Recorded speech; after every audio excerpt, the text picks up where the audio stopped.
250 chicken নিয়ে চলে এসছে, বোনলেস চিকেন। কাঁচা লঙ্কা, রসুন, আদা, লেবু, 3টে পেঁয়াজ নিয়েছি, মিডিয়াম সাইজ, ছোটো সাইজই বলা যায়। আর এটা আমাদের ঘরে ছিল স্প্রিং অনিয়ন, তাই এটা দিয়েছি, এটা স্কিপ করাও যেতে পারে। চিকেনগুলোকে একদম ছোট্ট ছোট্ট করে পিস করে নেওয়া হচ্ছে। দোকান থেকেও আপনারা চাইলে কিমা করে নিয়ে আসতে পারেন, আমরা নিয়ে আসিনি, তাই ঘরেতেই ছোটো ছোটো করে কিমা মতো করে নেওয়া হচ্ছে সব চিকেনগুলোকে। এই যে চিকেনটা পুরো একদম কিমা টাইপের, একদম ছোট্ট ছোট্ট করে কাটা হয়ে গেছে। এবারে কি কাটবে? পেঁয়াজটাও চপচপ করে নেবে একদম ছোটো ছোটো করে।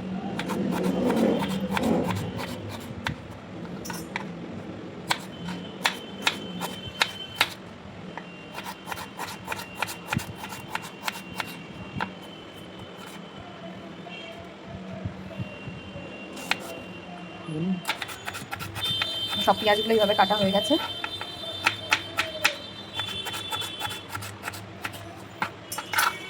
একই সাইজের করে ছোটো ছোটো করে কেটে নিতে হবে পেঁয়াজগুলো। এবার রসুন, আদা, এগুলো গ্রেটারে ঘষে নিতে হবে, না হলে বেশি জল বেরিয়ে গেলে এটাকে ড্রাই ড্রাই রাখতে হবে, নাহলে পরে অসুবিধা হবে।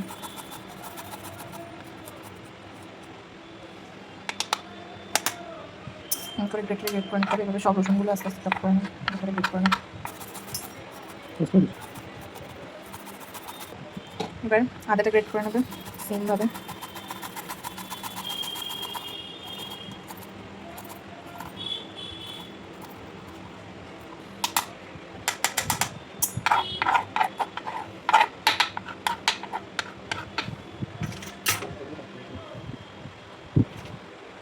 লঙ্কাগুলো কেটে নেওয়া হবে।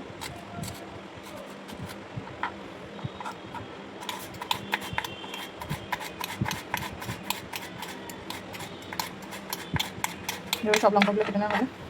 এবার স্প্রিং অনিয়নটা কেটে নেবো।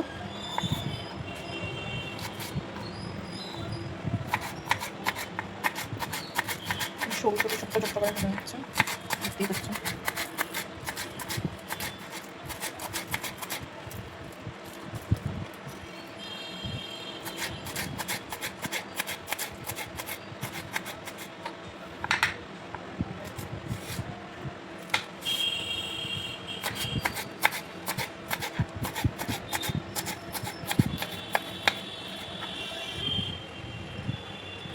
অর্ধেকটা লেবু আমরা 250 চিকেনের মধ্যে দিয়ে দিলাম।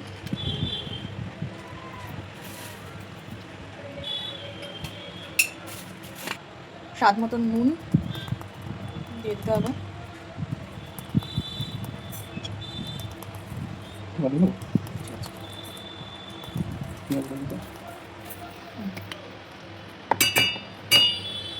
মরিচ, ব্ল্যাক পেপার দিয়ে দিচ্ছি পরিমাণ মতো।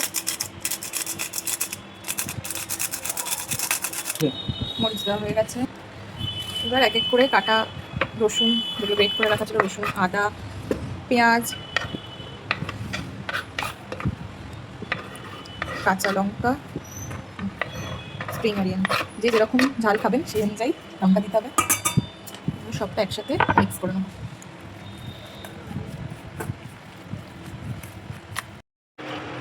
জল গরম করতে দিচ্ছি, জলটা ফুটবে, ফুটতে থাকুক ততক্ষণে আমরা এখানে 2টো ডিম নিয়েছি, 2টো ডিমকে ফেটিয়ে নিয়েছি নুন দিয়ে, ভালো করে ফেটিয়ে নিতে হবে।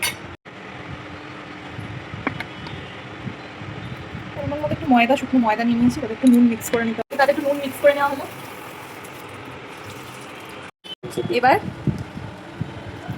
এই চিকেনে যেটা ম্যারিনেট করা মানে রাখা ছিল সেটাকে বল টাইপের একটা শেপ দিয়ে নিতে হবে, ছোটো ছোটো বল আকারে।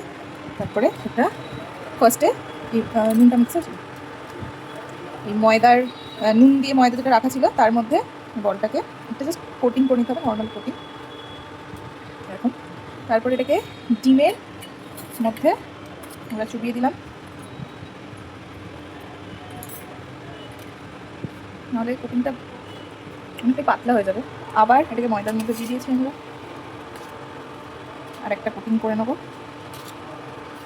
এগুলো আমরা করতে থাকছি ততক্ষণই জলটা আর একটু ফুটুক, টকবক করে আর ফুটতে হবে জলটা।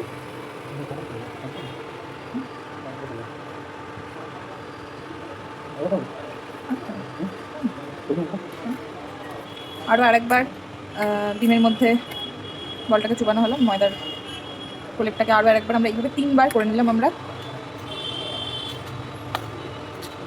এইভাবে 3বার করে নেওয়া হয়েছে।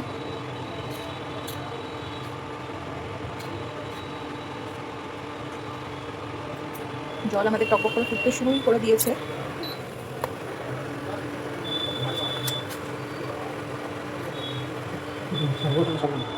এবার আমরা এটাকে গরম জল, ফুটন্ত জল দেখতে পাচ্ছেন কীরকম ফুটছে, তার মধ্যে দিয়ে জলেতে ছেড়ে দেবো। আমাদের বাটিটা একটু ছোটো, তাই জন্য ছান্তাটা প্রপারলি ডুবছে না, আপনারা একটু বড়ো জায়গাও নিতে পারেন, এইভাবে ছেড়ে দিতে পারেন।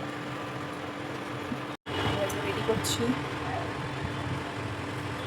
ফার্স্টে এটা দিয়ে আমরা দেখছি যে নুনটা ঠিক আছে কিনা, নাহলে টেস্ট না করে হ্যাঁ নুনটা বোঝা যাবে না। তারপরে আমরা রেডি করে রাখছি। তাও 5 মিনিট মতো এটা বয়েল হচ্ছে। এটা আমরা তুলে টেস্ট করে দেখবো এরকম টেক্সচার এসেছে।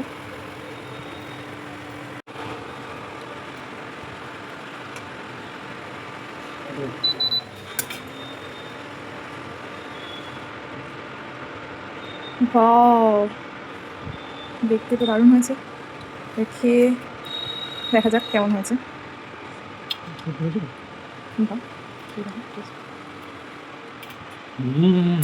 ভালো আছে?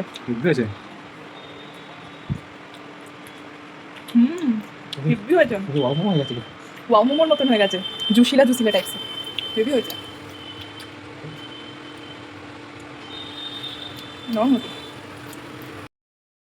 এবার আমরা একসাথে অনেকগুলোকে দিয়ে দিয়েছি বয়েল হতে, দেখতেই পাচ্ছেন জলটা ফুটন্ত জল, তাই জন্য চেষ্টা করবেন এরকম টাইপের কিছু ছান্তার মতো, কারণ নাহলে জলের মধ্যে দিলে ছিটকে জলটা হাতে পড়তে পারে। এরমভাবে খুব তাড়াতাড়ি মোমো বানিয়ে ফেলা যাবে 10 মিনিটের মধ্যে, খুব তাড়াতাড়ি, খুব ফাস্ট রেসিপিটা। আর একটা প্রসেসে যে আমরা মোমো করি এটা করতে অনেকটা টাইম লাগে, এটা অনেকটা কম টাইম, তাই না? তাড়াতাড়ি হয়ে গেল। কেমন লাগলো? আমরা তুলে ফেলেছি।